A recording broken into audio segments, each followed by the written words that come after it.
നമസ്കാരം. വോട്ടെടുപ്പ് പൂർത്തിയായിരിക്കുകയാണ്. കേരള ചരിത്രത്തിലെ ഏറ്റവും ശക്തമായ ഇലക്ഷൻ, ഏറ്റവും ശക്തമായ ത്രികോണ മത്സരം എന്ന് തന്നെ പറയാം. കേരളം കണ്ടതിൽ ഏറ്റവും ശക്തമായ ഇലക്ഷൻ പൂർത്തിയായിരിക്കുന്നു. വേനൽ ചൂടിനേക്കാൾ ശക്തമായ വോട്ടിംഗ് ചൂട്. രാഷ്ട്രീയ പാർട്ടികളുടെ നെഞ്ചിടിപ്പ് കേരളത്തിന്റെ രാഷ്ട്രീയ മണ്ഡലത്തിൽ ഉയർന്നു കേൾക്കാം. 80% പോളിംഗ് എത്തിക്കണമെന്ന് ഇലക്ഷൻ കമ്മീഷൻ ആഗ്രഹിക്കുന്നുവെങ്കിലും 70% മുകളിലെത്താനാണ് സാധ്യത. വേനൽ ചൂടിനേക്കാൾ ഉരുകുന്ന രാഷ്ട്രീയ ചൂട് അവസാനിക്കാൻ ഇനി മെയ് 4 വരെ കാത്തിരിക്കണം. രാഷ്ട്രീയ പാർട്ടികൾക്കും സ്ഥാനാർത്ഥികൾക്കും മറ്റു പ്രവർത്തനങ്ങളിലേക്ക് കടക്കാനുള്ള സമയം. വോട്ടിംഗ് ശതമാനം 70 കഴിയും എന്നാണ് പ്രതീക്ഷ. രാവിലെ മുതൽ തന്നെ ബൂത്തുകളിൽ നീണ്ട നിര കാണാം. ജനം എന്തൊക്കെയോ തീരുമാനിച്ച് ഉറപ്പിച്ച മട്ടാണ്. ആര് ജയിക്കും, ആര് ഭരിക്കും, ആര് വീഴും, ആര് വാഴും. ഒരുപാട് ചരിത്രങ്ങൾ പറയാനുള്ളതാണ് ഈ ഇലക്ഷൻ. കാരണം കേരളത്തിന്റെ ചരിത്രത്തിൽ ഏറ്റവും കുറവ് ദിവസങ്ങൾ പ്രചാരണത്തിന് കിട്ടിയ ഇലക്ഷനാണ് 16ാം നിയമസഭയിലേക്കുള്ള ഈ ഇലക്ഷൻ. 25 ദിവസം, പരസ്യ പ്രചാരണത്തിന് 23 ദിവസം. സ്ഥാനാർത്ഥികൾക്ക് ഒരുപക്ഷെ ആശ്വാസമായേക്കാം, പ്രവർത്തകർക്ക് ആശങ്കയും. കുറവ് ദിവസങ്ങളാണെങ്കിലും പ്രചാരണത്തിൽ 3 മുന്നണികളും പിന്നോട്ടല്ലായിരുന്നു. ജനങ്ങളെ കാണുന്നതിലും ഫ്ലെക്സ് ബോർഡുകൾ കൊണ്ടും നോട്ടീസ് കൊണ്ടും കളം നിറയുന്നതിലും 3 പാർട്ടികളും പിന്നിലല്ല. ആരോപണങ്ങളും പ്രത്യാരോപണങ്ങളും ഡീലുകളും പണവും സാരിയും ഒക്കെ നിറഞ്ഞ ഇലക്ഷൻ. മുൻവർഷങ്ങളെക്കാൾ കൂടുതൽ ഇത്തവണ രാഷ്ട്രീയ പാർട്ടികൾ ഉപയോഗിച്ചത് സാമൂഹ്യ മാധ്യമങ്ങളാണ്. അതിലും 3 പാർട്ടികളും പിന്നിലല്ലായിരുന്നു. കെങ്കേമമായി തന്നെ പൊടി പൊടിച്ചു ഇലക്ഷൻ പ്രചരണം. മുഖ്യമന്ത്രി പിണറായി വിജയൻ തന്നെയായിരുന്നു LDFന്റെ മുഖ്യ തേരാളി. മുൻവർഷങ്ങളെ അപേക്ഷിച്ച്, അല്ലെങ്കിൽ മുൻകാലങ്ങളെ തന്നെ അപേക്ഷിച്ച് ഇടതുപക്ഷത്തിന് ആശങ്കയുണ്ടാക്കുന്ന ഇലക്ഷനാണ് ഇപ്പോൾ കഴിഞ്ഞത്. ഇടതുപക്ഷത്തിൽ നിന്ന് MLA-മാരുൾപ്പെടെ ഒരുപാട് നേതാക്കൾ കാലുമാറി UDF-ലേക്കും NDA-യിലും എത്തി സ്ഥാനാർത്ഥിയായത് LDF-ന്റെ പ്രചാരണത്തെ കുറച്ച് മന്ദീഭവിപ്പിച്ചു എങ്കിലും പിന്നീട് പ്രചാരണത്തിൽ അവർ മുന്നിൽ തന്നെയായിരുന്നു. പയ്യന്നൂരിലെ UDF പിന്തുണയുള്ള സ്വതന്ത്ര സ്ഥാനാർത്ഥി B. കുഞ്ഞികൃഷ്ണൻ ഉയർത്തിയ രക്തസാക്ഷി ഫണ്ട് തട്ടിപ്പ് വിവാദം LDF-നെ കുറച്ചൊന്നുമല്ല ഉലച്ചത്. അതുപോലെ തന്നെ വയനാട്ടിലെ പുനരധിവാസത്തെ സംബന്ധിച്ച് ഫണ്ട് തട്ടിച്ചു എന്നുള്ള വിവാദവും LDF-നെ ഒരുപാട് പ്രശ്നത്തിലാക്കി.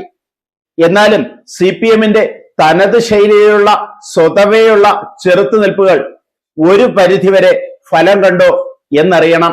എന്നാൽ ഇലക്ഷന്റെ തൊട്ടു മുൻപിലുണ്ടായ K. കൃഷ്ണൻകുട്ടിയുടേത് എന്ന് പറയുന്ന ശബ്ദരേഖയിലെ അഴിമതി ആരോപണങ്ങൾ ഇലക്ഷനെ ബാധിക്കാൻ സാധ്യതയുണ്ട്. UDF-നെ സംബന്ധിച്ച് ഇലക്ഷന്റെ താരം VD സതീശൻ തന്നെയായിരുന്നു. ചെന്നിത്തലയും ശശി തരൂരും വേണുഗോപാലുമൊക്കെ മുൻനിരയിൽ തന്നെ പ്രവർത്തന രംഗത്തുണ്ടായിരുന്നു. 1ാം പിണറായി സർക്കാരിന് തുടർഭരണം നൽകാൻ കിറ്റ് കാരണമായി എങ്കിൽ ഇപ്പോൾ BJP-യെ ഉലച്ചതും കിറ്റ് എന്ന ആരോപണമാണ്.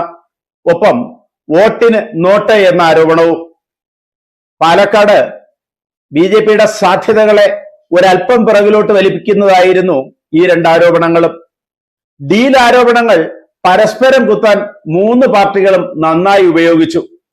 ഈ അവസ്ഥയിൽ പാർട്ടികളുടെ നിലവിലെ അവസ്ഥ എന്ത്? LDF-നെ സംബന്ധിച്ച് വികസനത്തിന്റെ തുടർച്ചയ്ക്കാണ് അവർ വോട്ട് തേടുന്നത്. 10 വർഷത്തെ ഭരണം ഭരണവിരുദ്ധ വികാരമല്ല, തുടർ ഭരണത്തിന് അനുകൂലമായ തരംഗമാണ് ഉണ്ടാക്കിയത് എന്ന് LDF വിശ്വസിക്കുന്നു. ഒപ്പം തന്നെ 3ാം പിണറായി സർക്കാരിന്റെ തുടർച്ച ഉണ്ടാകും എന്നവർ വിശ്വസിക്കുന്നു. ഏറ്റവും കൂടുതൽ MLA-മാരുള്ള പാർട്ടിയാണ് CPM. 67 MLA-മാർ CPM-നുണ്ട്. CPM-നെ പരാജയപ്പെടുത്തണമെങ്കിൽ 100-ൽ നിന്ന് താഴേക്ക് കൊണ്ടുവരണം.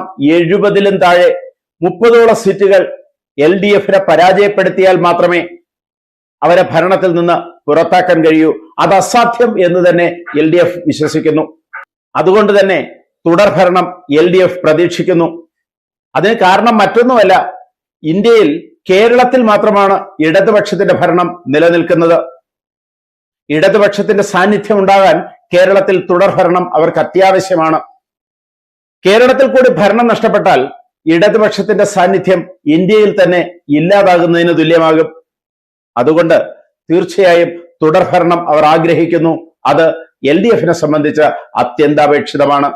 പതിവ് സാഹചര്യങ്ങളിൽ നിന്നും വിപരീതമായി ഇത്തവണ MLA-മാരായിരുന്നവർ ഉൾപ്പെടെ UDFിലേക്കും NDAയിലേക്കും ചേക്കേറി സ്ഥാനാർത്ഥികളായത് LDFനെ കുറച്ചൊന്നുമല്ല വലച്ചത്. ഇത്തവണ ഭരണം കിട്ടിയില്ലെങ്കിൽ LDFിൽ പ്രത്യേകിച്ചും CPM-ൽ ഒരുപാട് പ്രശ്നങ്ങൾക്ക്, അന്തഛിദ്രങ്ങൾക്ക്, തമ്മിലടികൾക്ക് അത് കാരണമാകും. അതുകൊണ്ട് തുടർഭരണം അവർക്ക് അത്യാവശ്യമാണ്. UDFനെ സംബന്ധിച്ച് 10 വർഷമായി അവർ പ്രതിപക്ഷത്താണ്. ഇനിയും പ്രതിപക്ഷത്തിരിക്കാനുള്ള ബാല്യം അവർക്കില്ല. അതുകൊണ്ട് തന്നെ ഇപ്പോൾ ഒരു ഭരണമാറ്റം അവർക്ക് ആവശ്യമാണ്. 40 സീറ്റിൽ നിന്നാണ് 71 സീറ്റിലേക്ക് UDF എത്തേണ്ടത്. ഭരിക്കാൻ ആവശ്യമായ സീറ്റാണ് 71. ഭരണവിരുദ്ധ വികാരത്തിന്റെ ചിറകിലേറി, അതുപോലെ തന്നെ ന്യൂനപക്ഷ വിഭാഗങ്ങളുടെ സഹായത്തോടുകൂടി 80 സീറ്റിലധികം പിടിക്കാമെന്നും അത് 100 സീറ്റ് വരെ എത്തുമെന്നും UDF പ്രതീക്ഷിക്കുന്നു.